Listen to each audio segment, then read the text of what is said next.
सभी विद्यार्थियों को नमस्कार। अपने इस YouTube चैनल पर आपका स्वागत है एवं अभिनंदन। हाँ तो विद्यार्थियों, आज हम राजनीति विज्ञान विषय से भारतीय संविधान का भाग 2 व अनुच्छेद 5 से 11 देखने जा रहे हैं। तो देखिए विद्यार्थियों, आज का हमारा विषय रहेगा राजनीति विज्ञान और आज का हमारा प्रकरण रहेगा भारतीय संविधान का भाग 2 और अनुच्छेद 5 से 11। तो देखने जा रहे हैं कि भारतीय संविधान के अनुच्छेद 5 से 11 में किसका वर्णन किया गया है। तो देखिए विद्यार्थियों,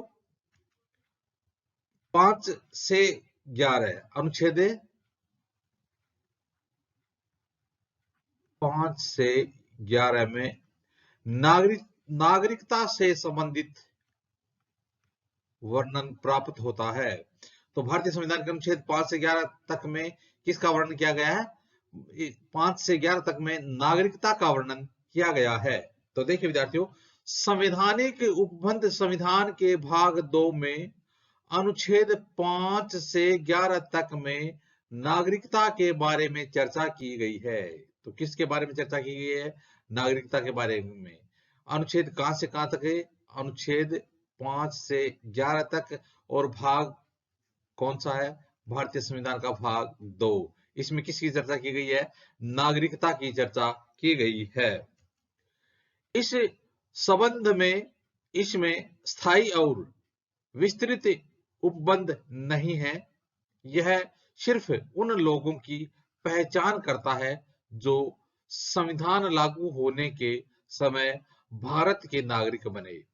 तो इस संबंध में देखा जाए तो इसमें स्थायी और विस्तृत उपबंध नहीं है। यह सिर्फ उन लोगों की पहचान करता है जो संविधान लागू होने के समय भारत के नागरिक बने। तो इसमें बताया गया है अनुच्छेद 5 से 11 में कि जब हमारे देश में संविधान लागू हुआ तो उस समय कौन कौन जो लोग थे जो भारत के नागरिक बने। इसमें न तो अधिग्रहण और न ही नागरिकता की हानि की चर्चा की गई है। तो इसमें न तो अधिग्रहण और न ही नागरिकता की हानि के बारे में बताया गया है।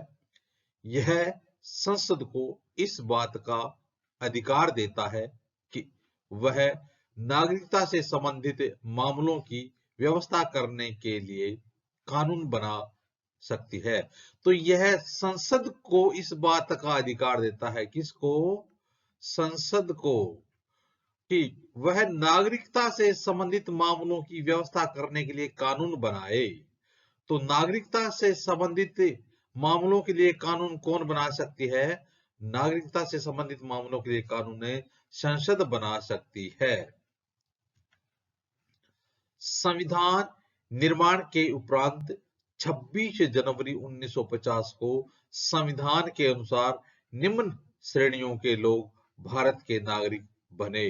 तो हमारे देश में संविधान निर्माण के बाद जब 26 जनवरी 1950 को हमारे देश का संविधान लागू किया गया, उस समय निम्न श्रेणियों के लोग, यानी जो जिन जिन श्रेणियों के लोग भारत के नागरिक बने उसके बारे में चर्चा की गई है। तो देखते हैं कि कौन कौन सी श्रेणी के लोग भारतीय नागरिक बने। हाँ तो विद्यार्थियों, सबसे पहले देखते हैं अनुच्छेद 5। कौन सा? अनुच्छेद 5। वह व्यक्ति जो भारत का मूल निवासी है और 3 में से कोई एक शर्त पूरी करता है, यानी अनुच्छेद 5 कहता है कि उस समय ऐसे लोग जो भारत के मूल निवासी थे और 3 में से कोई एक शर्त पूरी करते थे, वो अनुच्छेद 5 के तहत भारत के नागरिक बने। ये शर्तें कौन कौन सी हैं? देखिए, यदि उसका जन्म भारत में हुआ हो या उसके माता पिता में से किसी एक का जन्म भारत में हुआ हो या संविधान लागू होने के 5 वर्ष पूर्व से भारत में रह रहा हो, तो ऐसा जो भारतीय है वो नागरिकता का हकदार बना। यानी अनुच्छेद 5 के अनुसार, अनुच्छेद 5 के अनुसार यदि कोई व्यक्ति है, उसका जन्म भारत में हुआ हो, या दूसरी बात उसके माता पिता में से किसी का जन्म भारत में हुआ हो, या तीसरी बात संविधान लागू होने के 5 वर्ष पूर्व, दोबारा देखना, संविधान लागू होने के 5 वर्ष पूर्व भारत में रह रहा हो, वह भारत का नागरिक बना अनुच्छेद 5 के तहत। तो इसमें एक तो यदि उसका जन्म भारत में हुआ हो, दूसरी बात या उसके माता पिता में से किसी एक का जन्म भारत में हुआ हो, या फिर संविधान लागू होने के 5 वर्ष पूर्व से वह भारत में रह रहा हो, वह भारत का नागरिक बना। अनुच्छेद 6 के तहत एक व्यक्ति जो पाकिस्तान से भारत आया, यदि उसके माता पिता या दादा दादी अविभाजित भारत में पैदा हुए हों और निम्न दो में से कोई एक शर्त पूरी करता हो, तो वह भी भारत का नागरिक बना। अनुच्छेद 6 क्या कहता है? अनुच्छेद 6 कहता है कि एक व्यक्ति जो पाकिस्तान से भारत आया हो, यानी विभाजन के समय पाकिस्तान से भारत आया हो, यदि उसके माता पिता या दादा दादी अविभाजित भारत में पैदा हुए हों, यानी अविभाजित भारत में पैदा हुए हों और निम्न में से कोई एक शर्त पूरी करता हुआ भारत का नागरिक माना गया, तो वह भारत का नागरिक किस प्रकार से बना? यदि वह 19 जुलाई 1948 से पूर्व स्थानांतरित हुआ हो, अपने प्रवसन की तिथि में उसने सामान्यतः भारत में निवास किया हो। यदि वह 19 जुलाई 1948, कब से पहले? 19 जुलाई 1948 से पूर्व स्थानांतरित हुआ हो, भारत में आया हो और अपने प्रवसन की तिथि में उसने सामान्यतः भारत में ही निवास किया हो।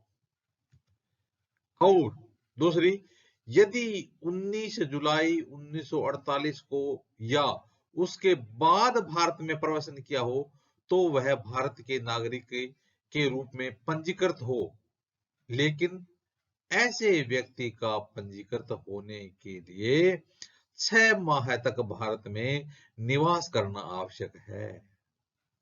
यानी दूसरी शर्त के अनुसार पहले तो थी कि यदि वह अविभाजित भारत में पैदा हुआ हो और यदि वह 19 जुलाई 1948 से पहले, कब है?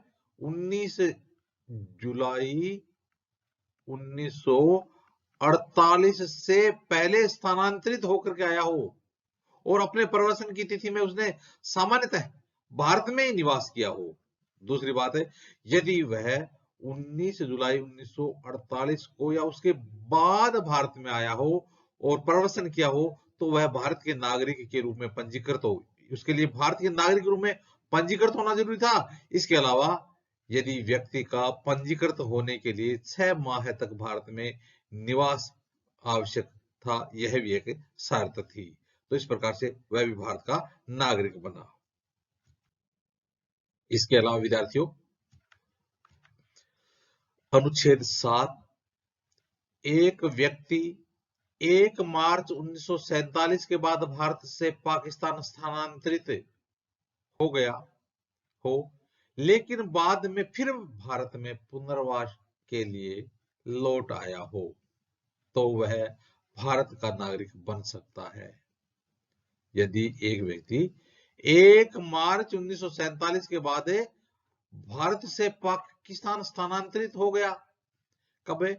1 मार्च 1947 के बाद भारत से पाकिस्तान स्थानांतरित हो गया, लेकिन बाद में फिर भारत में पुनर्वास के लिए लौट आया, तो वह भारत का नागरिक बन सकता है।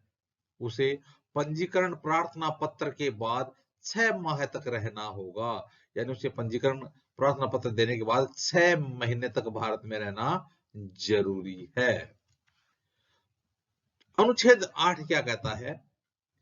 एक व्यक्ति जिसके माता पिता या दादा दादी अविभाजित भारत में पैदा हुए हों, लेकिन वह भारत के बाहर रहा हो, वह भारत के बाहर रहा हो, फिर भी वह भारत का नागरिक बन सकता है। यानी यदि एक व्यक्ति है जिसके माता पिता या दादा दादी वो अविभाजित भारत में पैदा हुए हों, लेकिन वह भारत के बाहर रहा हो, फिर भी वह भारतीय नागरिक के रूप में यानी भारतीय नागरिक बन सकता है यदि उसने भारत के नागरिक के रूप में पंजीकरण कूटनीतिज्ञ तरीके से या पार्षदीय प्रतिनिधि के रूप में आवेदन किया हो, तो भी वह भारत का नागरिक बन सकता है।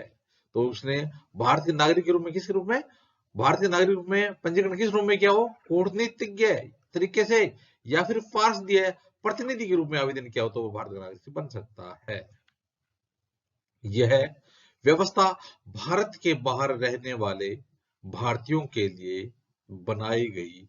यह व्यवस्था भारत से बाहर रहने वाले भारतीयों के लिए बनाई गई ताकि वे भारत की नागरिकता ग्रहण कर सकें।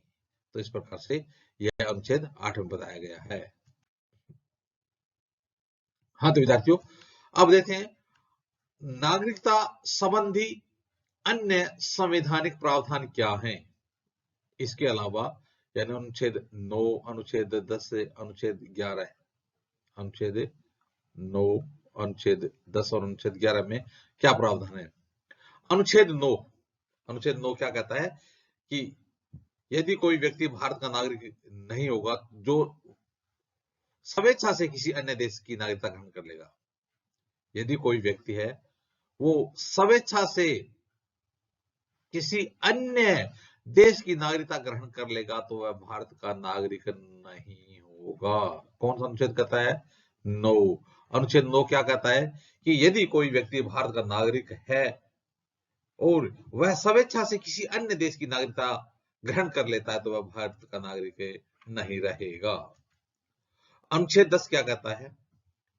प्रत्येक व्यक्ति जो भारत का नागरिक है या समझा जाता है यदि संसद इस प्रकार के किसी विधान का निर्माण करे, तो अनुच्छेद 10 कह रहा है कि प्रत्येक व्यक्ति जो भारत का नागरिक है या समझा जाता है यदि संसद इस प्रकार के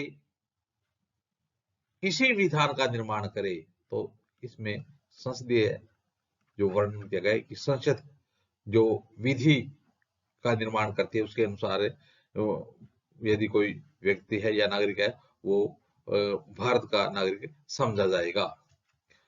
अनुच्छेद 11 क्या कहता है? संसद को यह अधिकार है कि वह नागरिकता के अर्जन और समाप्ति के तथा नागरिकता से संबंधित अन्य सभी विषयों के संबंध में विधि बना सकती है। अनुच्छेद 11 कहता है कि संसद को यह अधिकार है कि वह नागरिकता के अर्जन और नागरिकता की समाप्ति, अर्जन और समाप्ति के लिए नागरिकता से संबंधित अन्य सभी विषयों के संबंध में विधि बना सकती है। कौन है? संसद बना सकती है। तो इस प्रकार से विद्यार्थियों आज हमने अनुच्छेद 5 से 11 तक भाग 2 में संविधान के भाग 2 के तहत अनुच्छेद 5 से 11 तक हमने नागरिकता के विषय में चर्चा की। आगे आने वाले वीडियो में भी इसी प्रकार से हम राजनीति विज्ञान संबंधित अध्ययन सामग्री देखते रहेंगे। आप भी अपने इस YouTube चैनल के साथ बने रहिए। वीडियो देखने के लिए धन्यवाद।